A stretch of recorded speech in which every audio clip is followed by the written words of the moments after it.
Welcome to the Work Positive Podcast with your host, executive coach, and culture architect, Dr. Joey Faucette. Discover strategies and tactics that work positive as Dr. Joey talks with industry leaders who create a positive work culture that attracts top talent and reduces team turnover. Discover how you can create a work positive culture that increases productivity and profits. Here's your host, Dr. Joey. Work Positive Nation, the word recruit, when you hear that word, what do you think of? Yeah. Okay. Well, if you're in the HR space, recruit has taken on a whole new meaning over the last 3 years or so, right? Because as you're assimilating teams, the differences in expectations, the challenges of attracting top talent, reducing team turnover once you do get people on board, it's been exacerbated by this little thing called the pandemic. And yet there are still some ways that you can attract top talent and reduce team turnover so that you increase productivity and profits right there in your company. And today's guest is going to show you how. Work Positive Nation, I could spend the entire podcast reading through her resume for you. It would probably take at least 30 minutes just to share all the accolades that she's received. Suffice it to say, the Duffy Group is an amazing group. So amazing, in fact, that they're going to share wisdom with you today. And the entrepreneur who started the Duffy Group and who continues to serve today is Kathleen Duffy. Kathleen, welcome to the Work Positive Podcast. Thanks, Joey. It's just a pleasure to be here. Oh, the pleasure is mine. Absolutely mine. And look, go on LinkedIn or something, Work Positive Nation, and connect up with Kathleen Duffy. You'll see everything she's done there. She's from Arizona, so we have to give a shout out to the Sun Devils, right? You got it. Right. Got that right. Yeah. And then the Arizona Diamondbacks, right? We have to mention them, right? Phoenix Suns, you got them all. Okay. All right. Well, the Diamondbacks are particularly near and dear to my heart because they drafted my nephew out of the University of Memphis, right? He didn't stay. He got pulled to the Marlins, but it all worked out for the best for everybody. But the Diamondbacks gave him that first shot. He played in Yakima, or is it Yakima, Washington? Oh, Washington. Mm-hmm. Yeah, for one of their teams. So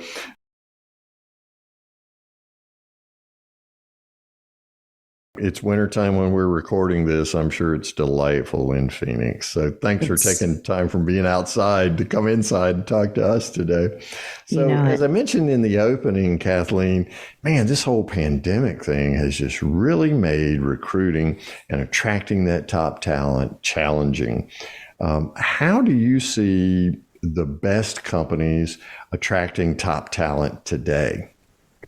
Well, it's, they have to be a lot more creative than they used to be. And it's really about telling the story and how do they stand out in the crowd. Okay. So we talk a lot in our recruiting process. We do an intake, and that's where we get the story about our clients because we are going after passive candidates. So we are talking to people who are not looking for work. They're not responding to job postings. So if we can't tell the story about the hiring leader, about the job, about the company, about the culture, why would they listen? Oh yeah, and so interested, right? Yeah, and so that's where we help our clients and other companies to think like that. And, you think about just from a branding perspective, that there's been a whole lot of talk about employment branding. Well, candidates, especially our younger candidates, are not just applying to a job. They are looking at websites. They're on every single form of social media and they're checking everything out. Right. So if you are not socially responsible in terms of, showing that you're doing work in the community, you're going to lose a candidate that is very socially responsible. So I think that's one of the things that we're seeing. We're seeing a lot more TikTok types of things going on where people actually get to experience the culture of an organization. They get to meet the CEO, they get to meet hiring leaders. And that's what I think is making a big difference now. So what makes for a good story that a company can tell to attract top talent? So it's around, what is special about that organization? Okay. So for a CEO, why did they leave another organization and come? What was it that attracted them? In a nonprofit space, it's around the mission. People have to be aligned to the mission. Is it, children with cancer? Is it with, solving homeless issues? The other thing around the job is the story around the job is, okay, so I am the head of HR. Why do I want to leave the company that I'm with right now and go to this other one? Well, part of that gets back to asking questions. And, questions around, what's missing in your current role? Why did you return my call? What was it about the message that I left you? And that's how you get to anchor on, what those individuals are particularly passionate about, whether it be, again, what the company is manufacturing, what the services that they're providing, what the mission that they're driven towards. But again, really tailoring that to why they want to look at something else, because it all boils down to culture. Oh, yeah, 10 out of 10. So what I hear you saying, Kathleen, is that it's really a wedding of two stories. One, the company story and the alignment of that company story with whatever might be missing or whatever elements might be missing from the candidate's story. Exactly. So, I look at my culture. So I'm a small business. I have about 50 employees. We've grown exponentially since the pandemic. And the foundation, when I started the company, which was in the early 90s, my husband and I were trying to start a family.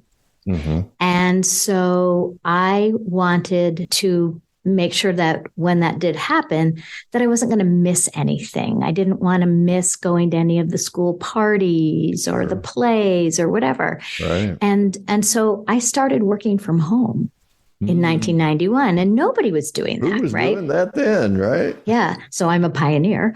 That's right. And so my business took off because they liked the recruiting model that I had to offer.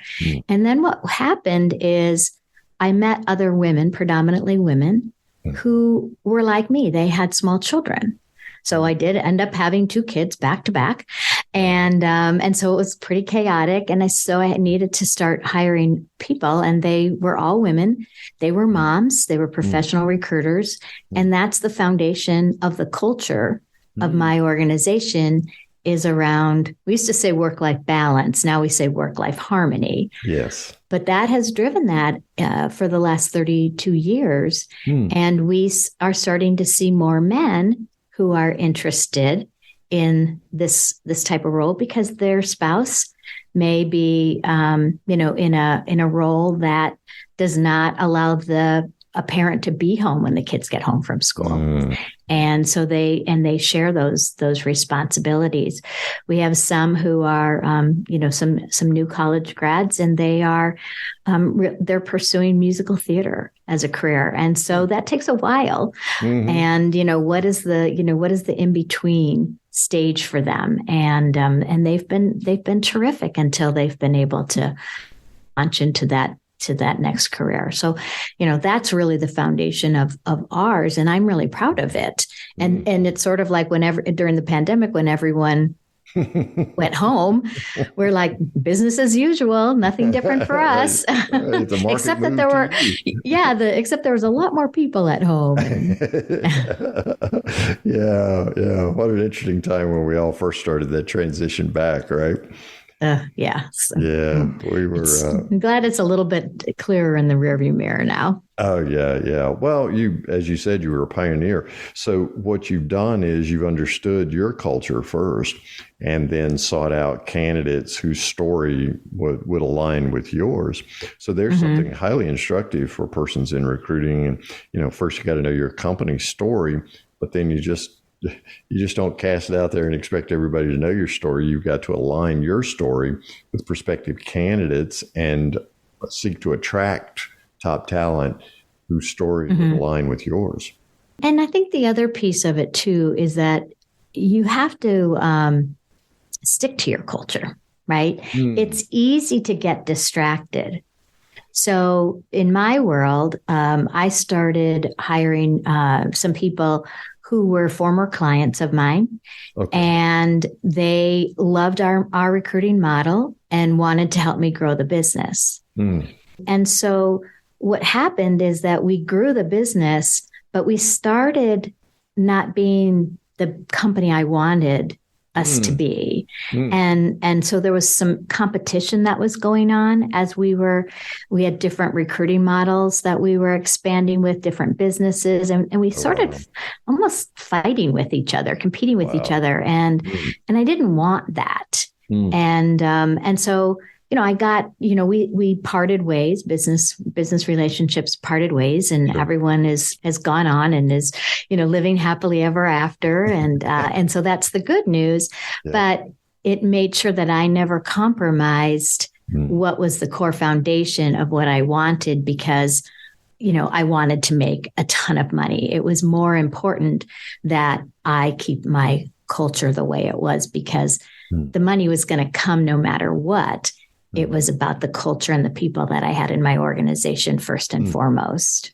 How did you first become aware of this culture drift, Kathleen? Like I wasn't sleeping. I was very sad. I was frustrated. And I'm kind of a unique individual in that I never worked for what I call a real company. Okay. So when I graduated from Arizona State University, I worked for a corporation, a healthcare corporation here in the Valley for 9 months. And I was not a good corporate citizen. I didn't like it. Knowing that about yourself. Yeah, I learned very quickly. And so I had the opportunity to work with a boutique retained search firm. And that's where I learned my craft. Okay. And then when they were relocating to the Bay Area, I had another decision to make of, did I, just go up to the Bay Area with them? And that was not an option. As I said, my husband and I were trying to start a family at that time. Or did I, try to sell my recruiting expertise in corporate America? And so instead, I decided to start my own company. So, we always say when you're young and dumb, you do some of the smartest work. Absolutely. I didn't necessarily have a roadmap on what I was doing. So it just sort of evolved. It was very organic, reactive, to be quite honest. Right. Well, and that's why I asked the question about how did you know the culture was drifting? So you were sleepless in Phoenix instead of Seattle, right? Yeah, right. So, it's so easy for us, like the proverbial frog in the kettle, just to let the temperature get turned up around us until we're boiling to death.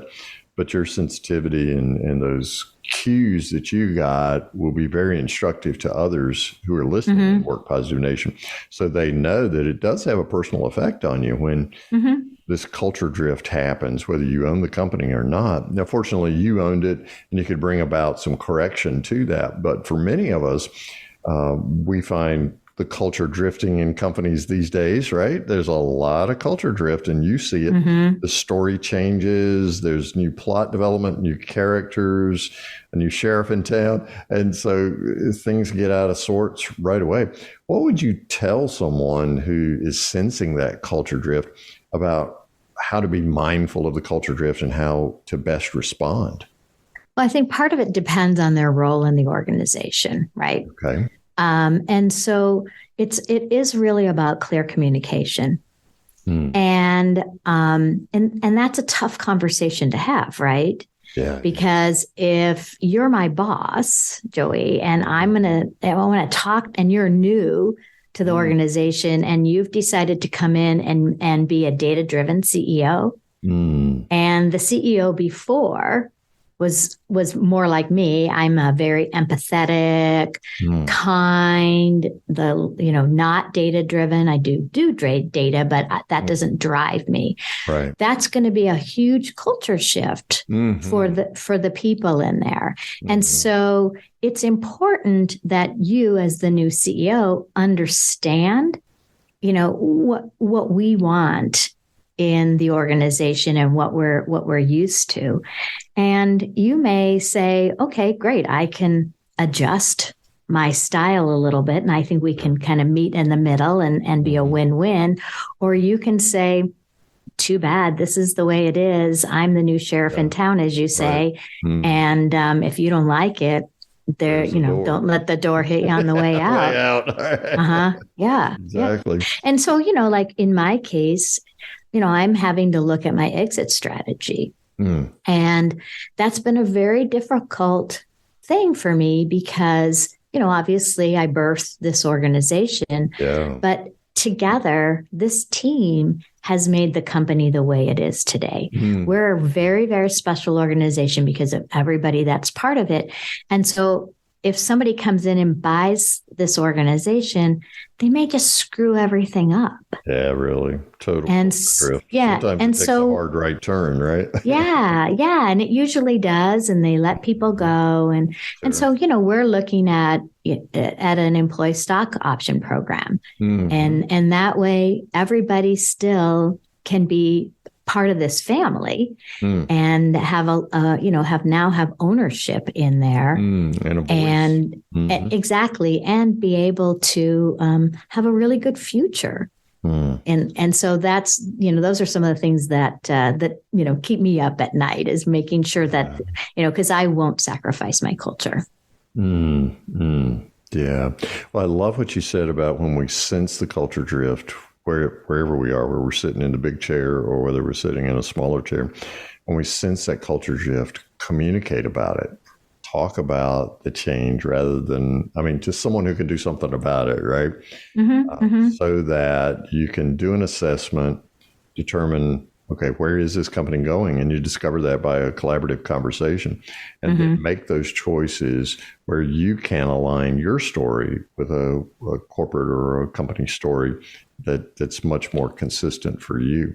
So let's say we've done a great job of recruiting. We've attracted top talent by this alignment of stories.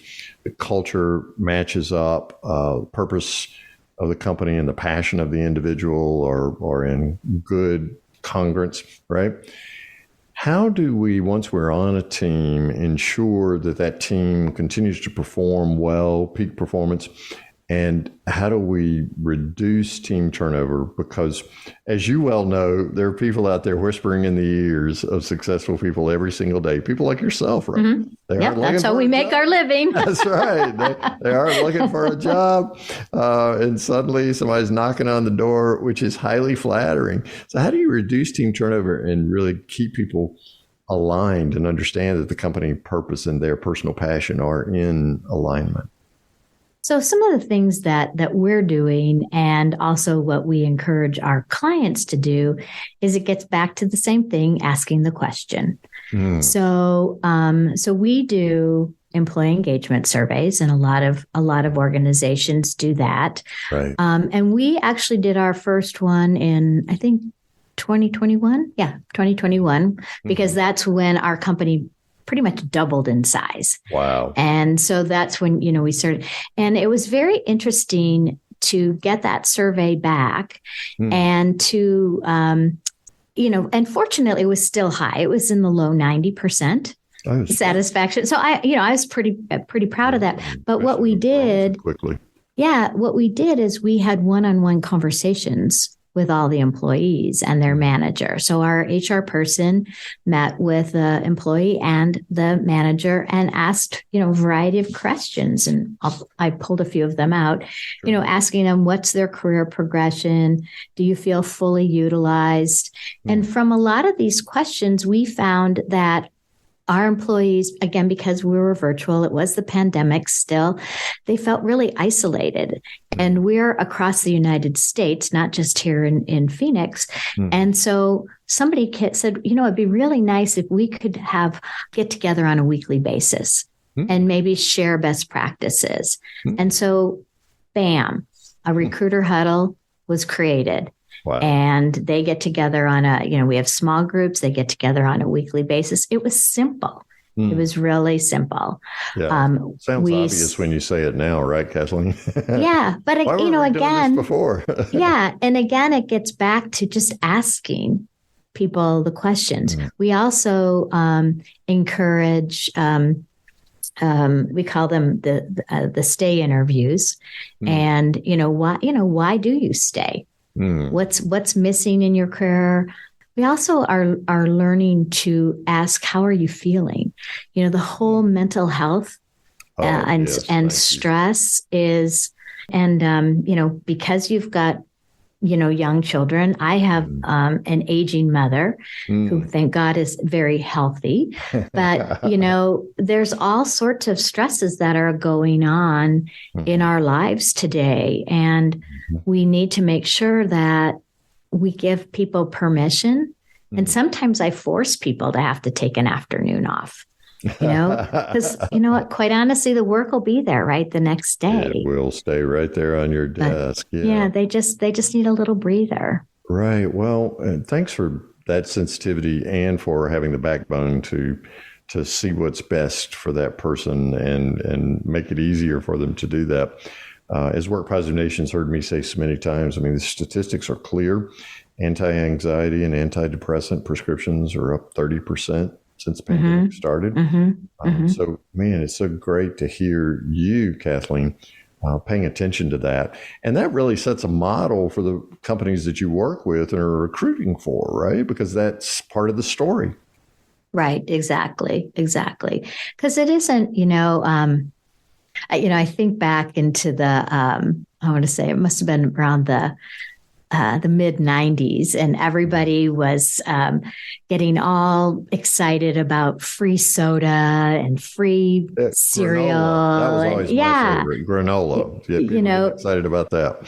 Yeah, in the break room. And I used to think, why are they spending that kind of money on that sort of thing? And again, part of what we're hearing today is that employees want to know what's in it for them. But mostly from a professional development perspective. How are you going to develop me and help me progress in my career? And people's commitment to that. And I think that, with the crazy economy that we're in, is it, are we going to have a recession? Are we not going to have a recession? What industries is going to, if, people are cutting back on things. And I think they're cutting back sometimes on the wrong things, like the learning and development piece and making sure that people because it doesn't have to be very expensive. We just signed up for LinkedIn Learning for every single employee.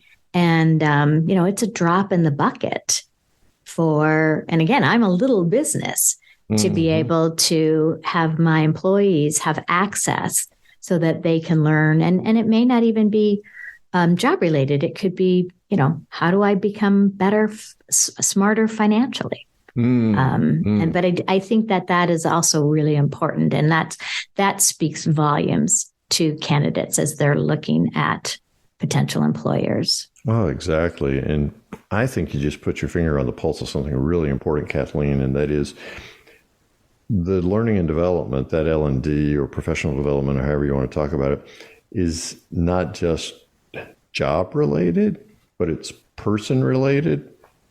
And so often we in the past have made that artificial distinction. I say artificial because I don't think it exists, right?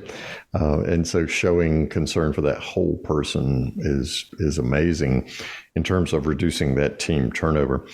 Kathleen, tell us about some of the, well, first of all, let me remind our listeners, Kathleen Duffy is my guest today on this episode of the Work Positive podcast. DuffyGroup.com. right? Yes. That's the website. So if you're not walking the dog or on the Peloton or something, go to duffygroup.com right now. And by the way, we make nothing from saying Peloton. We have to buy ours just like everybody else. And just to clarify, I eat a granola bar every single morning. Okay, so I've got nothing against granola. It was just we all thought that was the magical cure for keeping employees happy, and I just think that's absolutely hilarious. So, what are some of the challenges you're seeing as you attract top talent and try to help companies reduce their team turnover? What are some of the challenges companies are experiencing around this talent attraction process? So I think that one of the things is that their interviewing process can be long and slow. and because they have to, there's so many people competing for this top talent, you have to be ready to pull the trigger. Yes, exactly. So that is probably what I see as the biggest thing out there. If they're not doing that. And again, like I said, I feel like I'm a broken record. It is all about the communication piece. Yes. You've got to onboard them correctly. And that's something that we have really changed in our organization. So, for example, I was never part of the onboarding.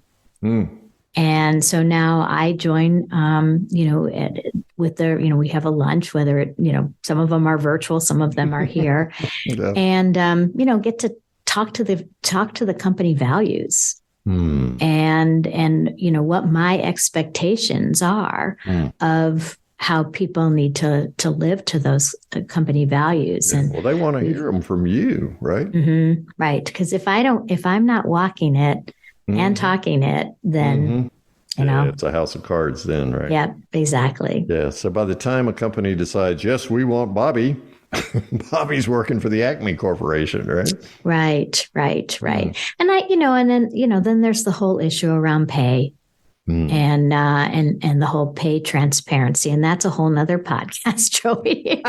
Yes, it is. But especially around gender issues, right?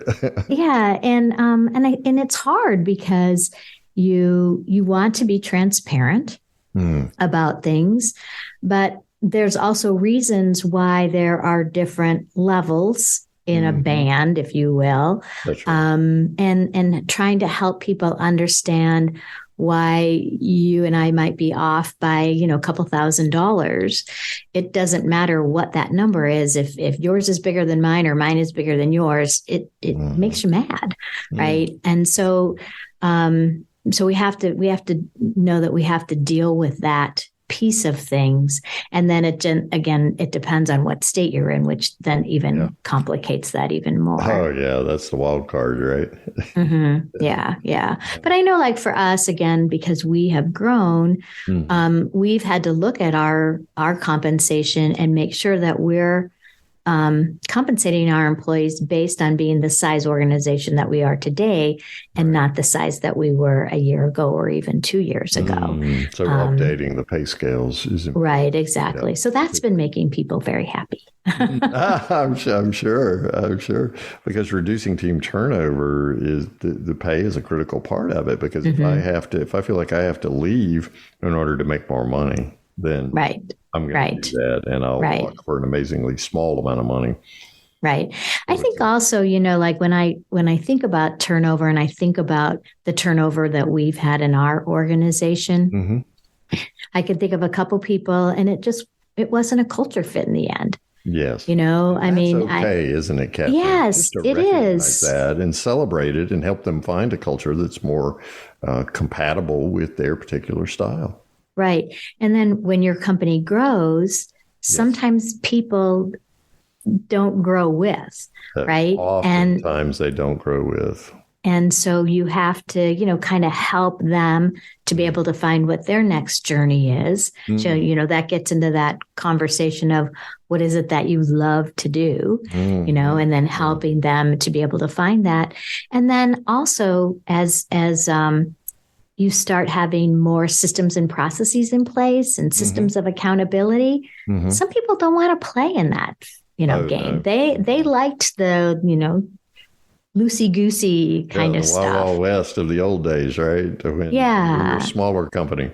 Right. So, those are some of the things that I've seen. We all talk about people don't leave jobs, they leave bosses. And that, that's a big thing. And then, so we have to be careful, if there's a conflict, that we address it quickly. And that's something that I'm still learning myself and growing in that area. Yeah, to be able to step up into that difference in expectation. Yeah, I like to avoid conflict. Well, there are people who wake up in the morning looking forward to conflict, but you and I are not two of them, are we? Yes, exactly, exactly. Well, SHRM surveys, at least the last one I read, found that 57% of us leave a position because of a bad boss. Mm-hmm. That's another podcast for another day. But anyway, that's certainly the reality. So again, we're back to communication, telling our story. The story gets rewritten as a company grows, change is a part of who we are. And so just constantly updating our story and bringing people along with that story, recognizing how their gifts might have fit the previous story, but differently in this story. And it's really flexing and being agile around that. Kathleen Duffy is my guest today on this episode of the Work Positive Podcast. KathleenDuffyGroup.com is the website, and you've written a book that's, just an amazing book. Yes, thank you. I wrote that in 2020, and our strategic initiative is to elevate the awareness of what's called recruitment research, which is the model that we use, and so there's not very many organizations out there that do this, and it's a 5-step process to really an alternative to traditional search. And I collaborated with a couple of other women who also own recruitment research firms because they are in the same party as we are to really elevate the awareness and let people know that there's a more efficient, effective, and cost-effective and a way to do executive search. And what's the title of the book? The title of the book is Revolutionizing Recruitment: How Recruitment Research is Reshaping the Industry. All right. And you can go to the show notes for this episode, and you'll find a link there that'll take you to your favorite bookseller, and you can pick up your own copy and read more about the recruitment research that Kathleen Duffy is a part of. Kathleen, Work Positive Nation always wants to know from my guests, what's one thing? So Kathleen Duffy, what's your one thing that Work Positive Nation can do today to start creating a positive work culture right where they are? Well, there's a jillion things. Absolutely. The simple one, I think, is really around recognition and appreciation. And